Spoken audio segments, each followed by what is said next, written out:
ఇక నెక్స్ట్ ఏదైతే సంతకాలు ఫోర్జరీ మనం చూస్తూనే ఉంటాం రోహిత్. అయితే ఇక్కడ ఏకంగా హైడ్రా కమిషనర్ రంగనాథ్ సంతకాన్ని ఫోర్జరీ చేశారు. పైగా కాలేజీలు ఈ సంతకాలు ఫోర్జరీ చేయడం చాలా పెద్ద విషయం. అంటే ఒక పక్కన మనం చెప్తాం విద్యా వ్యవస్థలో మార్పులు రావాలి, న్యాయం జరగట్లేదు, సమన్యాయం జరగట్లేదు, విద్యా సంస్థలు కరెక్ట్ గా ఉంటారు. కానీ ఇలాంటి ఫోర్జరీ అసలు విద్యా సంస్థలోనే ఫోర్జరీలు చేశారు అంటే విద్యార్థులకు ఏం నేర్పుతున్నారు చూడాలి. ఇది అక్కడ హైదరాబాద్ లోని ఇంటర్ కాలేజీలో మరో అక్రమం బయటపడింది. ఏకంగా హైడ్రా కమిషనర్ రంగనాథ్ సంతకాన్ని ఫోర్జరీ చేశాయి ఇంటర్ కాలేజీలు. అవి కూడా ఇరుకైన బిల్డింగ్లు, కనీసం సేఫ్టీ మెజర్మెంట్స్ లేని బిల్డింగ్లకు ఏకంగా ఫైర్ ఎన్ఓసీలు ఇచ్చినట్లు లేఖలు సృష్టించారు. వీటిని ఇంటర్ బోర్డుకు సమర్పించి కాలేజీలకు అనుమతులు వచ్చేలా చేశాయి. ఎన్ఓసీలపై విచారణ చేసిన హైడ్రా అవి ఫేక్ అని తేల్చింది. దీంతో ఆ 8 కాలేజీలపై లేక్ పిఎస్ లో ఫిర్యాదు చేశారు హైడ్రా అధికారులు. ఫేక్ ఎన్ఓసీలు ఇచ్చిన కాలేజీల్లో బర్కత్పురాలోని హైందవి కాలేజ్ ఒకటి, అలాగే ఎస్ఆర్ నగర్ లోని రెసోనెన్స్ జూనియర్ కాలేజీలు కూడా ఉన్నాయి. ఇక మేదీపట్నంలోని ప్రియాంక జూనియర్ కాలేజ్, విద్యానగర్ లోని మదర్స్ మహిళా కాలేజ్, చంద్రాయనగుట్టలోని శ్రీచంద్ర కాలేజ్, చిక్కడపల్లిలోని న్యూ ఎరా కాలేజీలు ఉన్నాయి. ఇక శివరాంపల్లిలోని షహీన్ కాలేజ్, బిహెచ్ఎల్ దర్గా దగ్గర ఉన్న రామచంద్రపురంలోని వసిస్సా కాలేజ్ కూడా ఈ ఫేక్ ఫైర్ ఎన్ఓసీలు సమర్పించినట్టుగా కేసు నమోదైంది. ఇదే అంశానికి సంబంధించి మరింత సమాచారం మా ప్రతినిధి సుజాత లైవ్ లో అందించడానికి సిద్ధంగా ఉన్నారు. సుజాత, ఈ ఫేక్ ఎన్ఓసీలు సమర్పించిన కాలేజీలపై ఎటువంటి చర్యలు తీసుకోబోతుంది? అంత ధైర్యంగా ఎలా ఎన్ఓసీలు సమర్పించగలిగారు?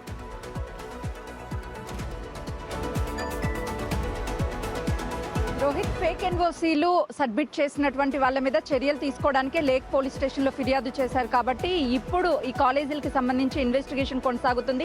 వీళ్ళ దగ్గర ఉన్నటువంటి నిజంగానే ఫేక్ ఎన్ఓసీలని సబ్మిట్ చేశారా, లేదంటే వీళ్ళు నిజంగానే ఎన్ఓసీలని సబ్మిట్ చేశారా అనే దాని మీద ఆరా తీస్తున్నారు. కాలేజీల వివరణ కూడా కోరారు. ఒకసారి మనం హైందవి కాలేజీని చూస్తే చుట్టూ ఎక్కడా సెట్ బ్యాక్స్ అనేది మనకు కనిపించడం లేదు. ఒక్కసారి కెమెరామెన్ చుట్టూ ప్రాంతాన్ని చూపిస్తాడు. కింద సెల్లార్లో కూడా ఏవో గోడం లాగా ఏర్పాటు చేశారు. అంటే ఫైర్ ఎన్ఓసీ ఇవ్వాలంటే ఖచ్చితంగా సెట్ బ్యాక్స్లు ఉండాలి. ఏదైనా అగ్ని ప్రమాదం జరిగినప్పుడు పైకి వెళ్ళడానికి కానీ లేకపోతే మంటల్ని ఆర్పడానికి యాక్సెస్ ఉండాలి. ఎక్కడా మనకి మార్గాలు కనిపించడం లేదు. ఒక్కసారి చూస్తే కాలేజ్ పైన ఉంది, ఫస్ట్ ఫ్లోర్లో. ఎక్కడన్నా పక్కన సెట్ బ్యాక్స్ ఏమన్నా కనిపిస్తున్నాయా? ఫైర్ జరిగినప్పుడు ఎలా వాహనాలు పైకి వెళ్తాయి, లేకపోతే ఫైర్కి సంబంధించినటువంటి అధికారులు ఎలా వెళ్ళి మంటల్ని ఆర్పుతారు, ఆ సిబ్బంది ఎలా వెళ్తారు? ఎక్కడా కూడా మీకు విండోస్ కానీ ఏం కనిపించడం లేదు. మీరు చూస్తుంది కాలేజ్ ఫ్రంట్ భాగం, వెనుక సైడ్ కూడా సేమ్ ఇలానే ఉంది. అంటే కనీసము ఫైర్ ఎన్ఓసీ ఇవ్వాలి అని అంటే ఎలాంటి సేఫ్టీ మెజర్మెంట్స్ లేనటువంటి బిల్డింగ్లకి ఎలా ఇస్తారు? ఆ కాలేజీకి సంబంధించిన సిబ్బంది ఎవరైనా ఉన్నారు అక్కడ?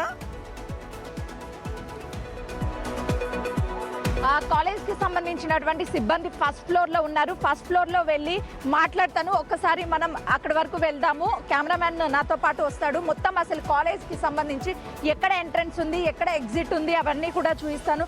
మీరు చూస్తున్నారు కదా, ఇది మొత్తము కింద భాగము. ఎక్కడ పార్కింగ్ కానీ, కాలేజీలకి స్కూల్కి అనుమతులు ఇవ్వాలి అంటే ఖచ్చితంగా పార్కింగ్ అడుగుతారు. కానీ పార్కింగ్ ఎక్కడ మనకి ఇక్కడైతే ఫ్రంట్ సైడ్ కనిపించడం లేదు. నేను వెళ్తున్నది ఫస్ట్ ఫ్లోర్. వెళ్తూనే చెప్పండి. అధికారులు అక్కడికి వచ్చి చూసారా?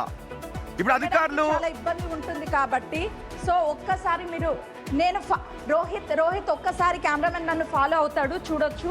ఈ పై వరకు మీరు కాలేజ్కి చూస్తే ఇక్కడ వరకు అసలు వాళ్ళు ఎలాంటి వివరణ ఇస్తారో మాట్లాడడానికి ఈ కాలేజ్కి సంబంధించినటువంటి చైర్మన్ ఉన్నారు లోపల, తనతో మాట్లాడదాము. ఎందుకంటే దాదాపు 8 కాలేజీలు కూడా ఫైర్ ఎన్ఓసీ తీసుకోకుండా ఫోర్జరీ చేసి ఈ విధంగా చేశారని చెప్తున్నారు. లోపల కాలేజ్ చైర్మన్ ఉన్నారు, ఒక్కసారి తనతో మాట్లాడదాము.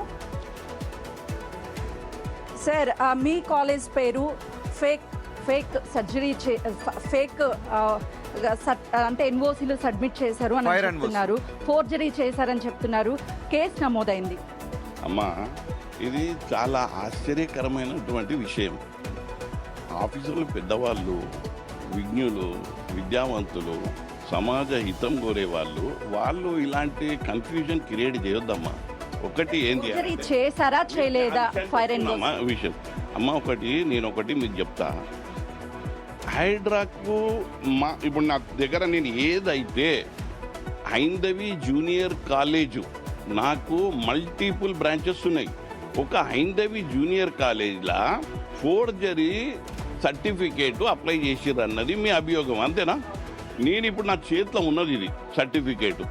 ఈడ క్లోజప్ చేస్తే మీకు అర్థమవుతుంది ఇది ఎవరు ఇచ్చిర్రు. ఇది జిహెచ్ఎంసి వాళ్ళు ఇచ్చిర్రు. నాకు అర్థం కాని విషయం ఏంటి అని అంటే రైట్ సుజాత, మీరు ఆ ఇంటర్వ్యూని కంటిన్యూ చేయండి, మనం ఇక్కడ రికార్డ్ చేద్దాం దాన్ని. నేను ఈ లోపు ఇంకొక ముఖ్యమైన వార్త గురించి చెప్పబోతున్నాను. ఎస్, అంబేద్కర్ కోనసీమ. అంబేద్కర్ కాన్సెప్ట్ వెళ్ళే ముందు ఒకసారి ఆ వివరం కూడా మనం చూసినాం కదా, కాదు అనే ప్రయత్నం చేస్తున్నారు. చూద్దాం ఆయన ఏం సమాధానం చెప్తారా. కానీ నిజంగా 8 కాలేజీలు ఫోర్జరీ 8 కాదు, ఇంకా చెక్ చేస్తే నిఘా చేసింది. బిగ్ టీవీ ఇలాంటి కాలేజీలు అన్నింటిపైన కూడా నిఘా పెట్టబోతుంది. విద్యార్థుల ప్రాణాలతో చెలగటమాడతారా? సిటీలో ఎన్ని కోడి పెట్టలాంటి కాలేజ్, ఫైర్ సేఫ్టీ పాటించిన కాలేజీలు ఎన్ని ఉన్నాయి తెలుసా? అధికారులు ఏం చేస్తున్నారు? ఒక పక్కన బిగ్ టీవీ నిఘా పెడుతుంది. ఇన్ కేస్ మీకు కూడా సమాచారం తెలిసిన ఏమైనా కాలేజీలు ఉంటే బిగ్ టీవీకి సమాచారం ఇవ్వండి. డెఫినెట్ గా బిగ్ టీవీ అక్కడికి వెళుతుంది, వాటి అన్నిటి భాగోతం కరెక్ట్ గా బయట పెడుతుంది. ఎస్, ఫేక్ ఎన్ఓసీలు తెచ్చాం, లేదంటే అధికారులను మభ్యపెట్టి ఎన్ఓసీలు పట్టుకొచ్చామంటే కుదరదు. బిగ్ టీవీ అన్నిటి మీద నిఘా పెడుతుంది. విద్యార్థుల సేఫ్టీ మాకు ముఖ్యం. ఏదైనా ఫైర్ యాక్సిడెంట్ జరిగితే విద్యార్థుల ప్రాణాలకు ఎవరు బాధ్యత వహిస్తారు? సో మొత్తం కాలేజీలు అన్నింటిపైన మేము నిఘా పెడతాం. ఎక్కడ ఫైర్